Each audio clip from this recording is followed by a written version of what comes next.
And I guess one of my biggest questions that I would say, resilience, like let's define that for our audience. I think of resilience, I think there are many definitions of resilience, but one of the ones I find very important in SM is this concept of overcoming obstacles, building skills to tolerate distress, to learn from adversity or difficult experiences, and to keep growing and adjusting to a changing environment and different, challenges that come our way. Yeah, that's exactly it. And I think that people don't even know to think about this topic. That's the interesting part. How did you get into this like niche of a topic? Well, I think it came from a different background. One of my biggest interests in child psychiatry was always child abuse. I did research on the topic. I worked with kids who had been abused. And resilience is such an important component of that, right? Because these are kids who have experienced all types of, challenges, many times coming from the people who are supposed to protect you the most in life. And as I worked more and more with kids with selective mutism, it made me really wonder of like these kids have also a different type of obstacle that they're facing, but it starts pretty early in life, right? Like this extreme fear of speaking, which is something we have to do all the time. And they're almost forced to build resilience at a pretty early age. And it's a constant encounter. And so in a way, resilience becomes incredibly important, particularly in this population. Yeah, and I know a very sensitive topic to our listeners is the term abuse. So we want our listeners to know by no means are we saying that SM and abuse in the traditional sense are a connection here. We're just mentioning that that's how Dr. Weder got into this because it is kind of like a niche of an interest.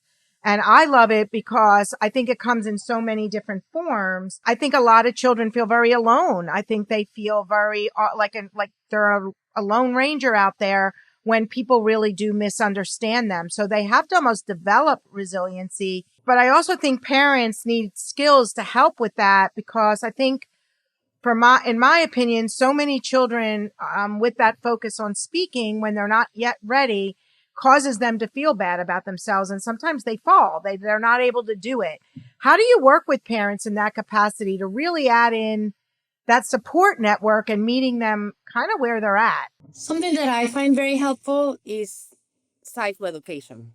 I really try to go into the biology of selective mutism or anxiety in general, because I feel like if parents can understand where this is coming from and why it is so important to give the child the appropriate skills and why it is important to sometimes do exposures, even though we know that the child might get anxious in the beginning, then it makes sense. Then it almost like it clicks, right? Okay, well, like if let's say my amygdala is overreactive and the alarm system is going off when it really shouldn't, and I want to retrain this alarm system, then I'm going to do it little by little, but you have to face the fear, otherwise you don't make progress, right? And so if they understand the framework behind that, if it makes sense to them, it's much easier for them to then like put these skills into practice and see progress from them. So basically what you're saying is, which is the way I see it as well, is we train parents to kind of meet the kids where they're at. And by doing so, we're not unrealistic with expectations, but we're also not enabling them either.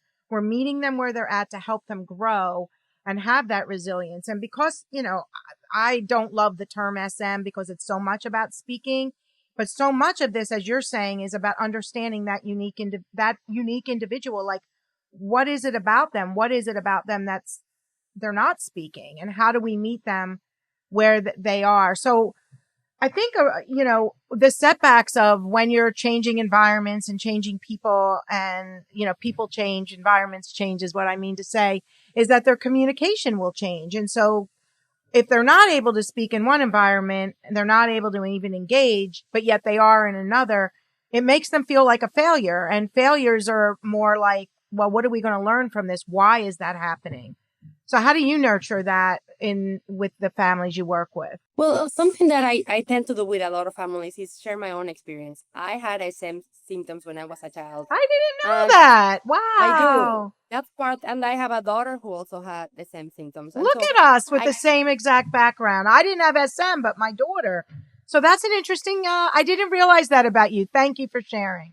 Of course, no. But I think that for me, it's very easy to know what it felt like when somebody would speak to me, and I would just feel my heart racing and like literally like almost sweating, and nobody understood why. But then if I was talking to my girlfriends, I was the most talkative person. And so sometimes people feel like you're faking it, right? Or it's like a choice. And you don't understand why it is that when the teacher tells you what's your name, you can't say a word, but with your friends, you're like all over the place, right?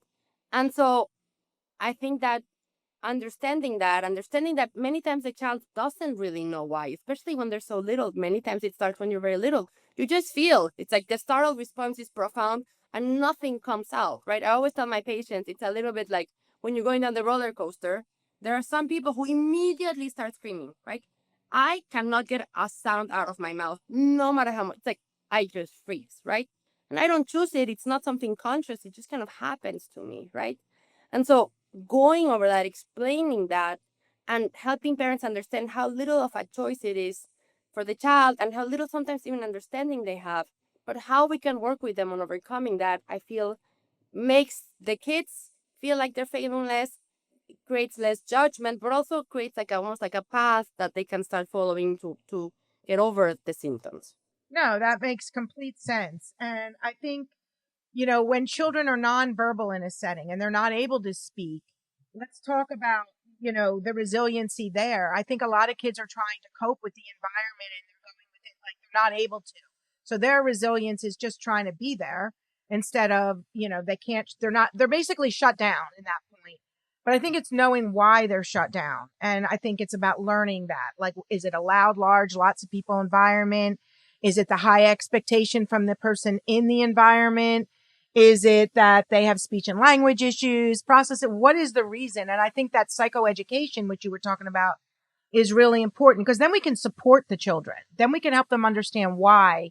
And when we're doing the goals, when we're doing the strategies, we're able to kind of say why we're doing them. I always find, I'm assuming you do too, that the more the kids understand, the more almost the resilient they become because they don't feel like a failure. 100%. And also, they feel less alone. Oh, there's such a thing as selective mutism. I'm not the only one. There's nothing strange about me. I'm not choosing to not speak. It's not, it's not fully under my control. All of that makes them feel understood, heard, but also hopeful. Yeah, no, for sure. And I think it's taking challenges and then like resetting it. So one of my questions is, let's talk about from the SM standpoint, like the core aspects of emotional resilience. I wrote to be able to tolerate the uncertainty of life. I mean, it's one thing to have your parents around to guide you, a 3, 4, 5 year old, but as children age, it's difficult. And I think the tolerance and the uncertainty and the discomfort and being okay in your own skin, so to speak. So I thought it would be interesting to talk about like as settings change and the anxiety is there, how do you talk to the kids about that change and how they feel to become more resilient? Exactly. I think that if we think about again, like resilience as facing an obstacle and like, winning, it's like with selective mutism, you have to like the obstacle is your own biology. It's like for whichever reason your brain decided to feel to a 10 to make you feel like there's a lion in front of you when it's just a person speaking. Like it's much easier to calm down if you're a bit upset than if you're profoundly upset or a bit anxious than if you're profoundly anxious. So these kids have to regulate very, very strong emotions that most people, if you ask them, they don't even feel anxious, right? Like, and now you're feeling like you're gonna die, right? And so if they understand that, and if we start little by little in terms of like the treatment process, and we make them feel safe, and they see a little success, then we're creating hope, right? Like I don't know that I'll be able to talk to my teacher, but I was able to answer her question if I wanted red or pink, and nothing bad happened. And as I speak, and this vague like fear that I have doesn't come true, and I do it over and over, then I'm proud of myself because I always think that you can tell a child that they're amazing and they're the best and like you can whatever unless I'm able to talk to you, I will never believe that. I have to feel it in my own skin. That's why it's so important to work in this setting where the child is slowly making progress, because otherwise it's like, yeah, my mom thinks I'm best, but I don't really know that, right? And so as they do that, the resilience starts to develop, right? Like it's like they're investing in that and it grows and grows and grows as they overcome more challenges.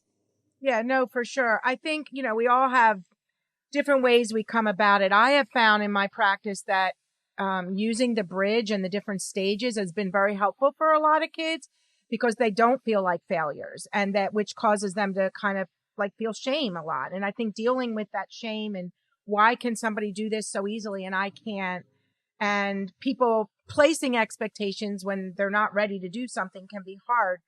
But I have found the bridge is helpful. So for me, the bridge gives them resiliency. So I may not be able to initiate, I can respond and hear, and maybe I use a parent as an intermediary, or I'm working on nonverbal initiation in this setting.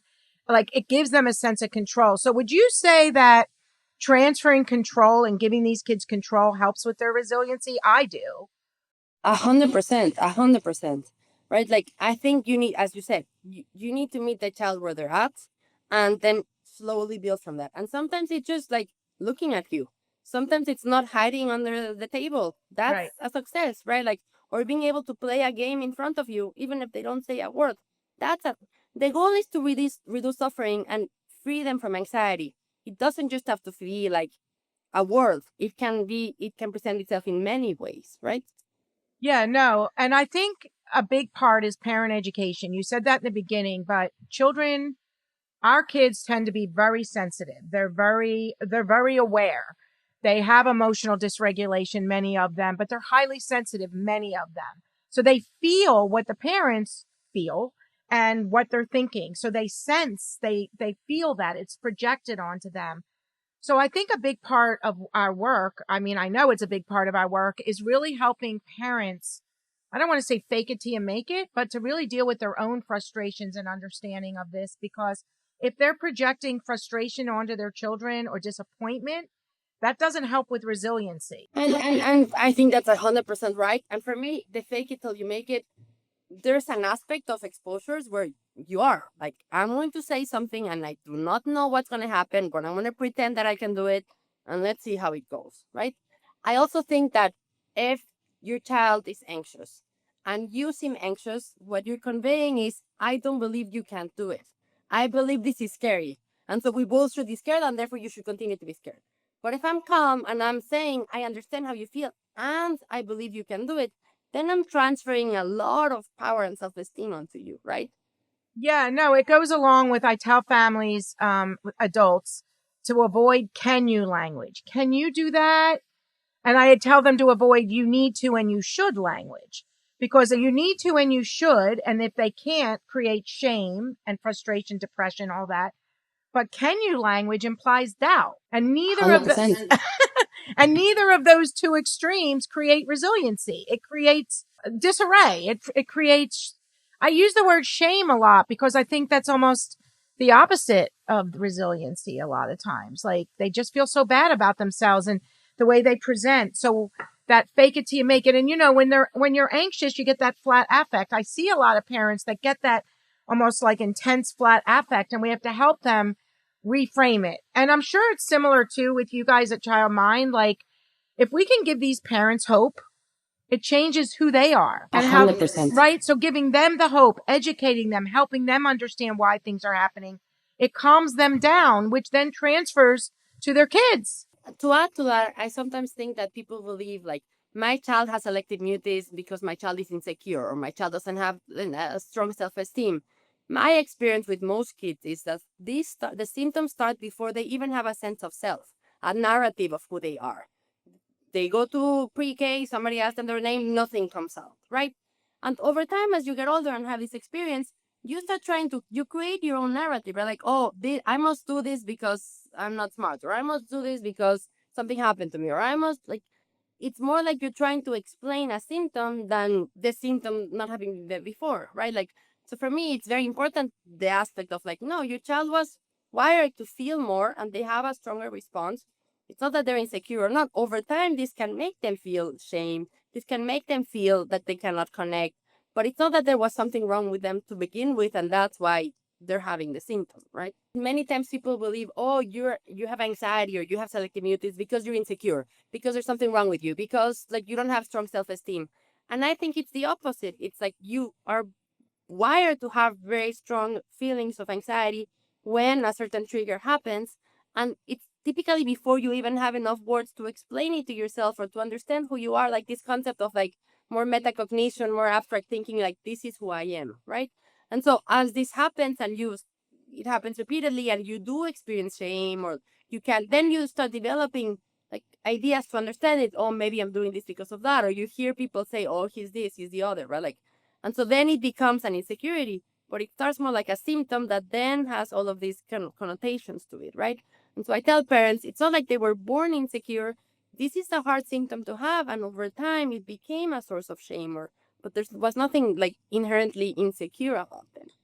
You know, the kids see it as like this big, like mountain out of a molehill. Talk, you got to talk. And when they can't, they don't feel great. One of the things we work with parents about is helping mention their positives, like emphasize positives and minimize their negatives. So yeah, using your words right now in a classroom with a class full of kids and teachers is hard, but look at all that you are doing. Look how strong you are and amazing you are at playing the piano and really taking a skill. So to help with resiliency, we try to create what we call big shot confidence building. So creating areas that they're confident and using that in the treatment. So they may help a peer. They may, be very, very skilled in an area, and we take those areas and we figure them out and we build on that to help their confidence, because I always say comfort, connection, confidence fuels communication. So when one of those pillars is missing, they're not comfortable, they don't have a connection to somebody, and they're not confident, they probably aren't going to speak. That makes sense, yes. So we have to build all of those pillars to get that fuel for communication. So that's a big thing for parents to help kids become resilient, because they'll feel proud of themselves. For sure.